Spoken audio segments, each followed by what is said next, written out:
Écoutez, pour la Haute-Savoie et pour le parti politique que je représente, l'UDI qui s'est allié dans bien des endroits avec l'UMP, donc l'Union de la droite et du centre, partout où elle a bien fonctionné, on voit qu'on arrive à être devant le Front National qui malgré tout continue sa percée, sachant que le Parti Socialiste et les Verts ont toujours été en retrait sur la Haute-Savoie. Donc on se rend compte que pour les deux cantons d'Annecy, le candidat de la droite et du centre arrive en tête à chaque fois, devant le Front National à chaque fois, qui sera probablement l'arbitre du second tour pour le canton d'Annecy 1 notamment. Sur le canton de Faverges, je suis très heureux de voir l'avance prise par l'ex-sénateur Jean-Paul Amoudry avec Sylviane Ray contre le député qui veut Lionel Tardy avec Madame Lutz, et j'espère que le deuxième tour va confirmer cela, mais en général c'est toujours comme ça. Sur le reste du département, il manque encore quelques résultats, mais on voit bien que partout où il y a une montée du Front National, conforme un peu aux orientations nationales, aux tendances nationales, et on voit surtout que ces élections départementales sont devenues beaucoup plus politiques qu'elles n'étaient.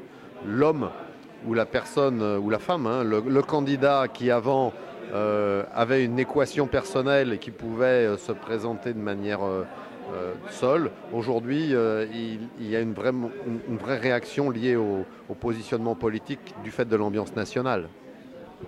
Et par rapport à ce Front National, les résultats sont peut-être un peu moins élevés que qu'on pouvait annoncer les médias. Donc quelles sont vos réactions face aux résultats qui sont tombés donc actuellement ? Un peu moins élevé. Partout, quand le Front National dépasse les 20%, ça représente quand même une part non négligeable de l'électorat.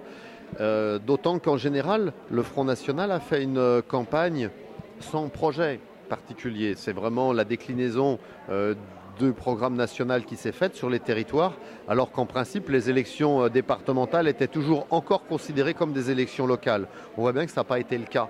Donc soit les électeurs se sont comportés en réaction politique nationale, on pense en partie, et là où ils ont pris conscience qu'il pouvait y avoir encore un projet, un programme, encore des candidats qui incarnaient un attachement à leur territoire. Les électeurs ont été malgré tout perturbés par le fait de l'avenir des départements, par le fait d'un trouble à ce niveau-là, et on voit bien que cette élection est un peu complexe aussi à cause de cela. Et quels seront pour vous les enjeux du second tour des départementales ? Les enjeux du second tour, c'est de confirmer en général là où les partis républicains sont en tête. Et en Haute-Savoie, partout, c'est soit la droite, soit le centre, soit les deux associés, eh bien de conforter et de confirmer leur position. Donc il faut que tous les électeurs puissent se mobiliser pour que ce parti républicain, qui est un parti de gouvernance, puisse se retrouver aux manettes du département.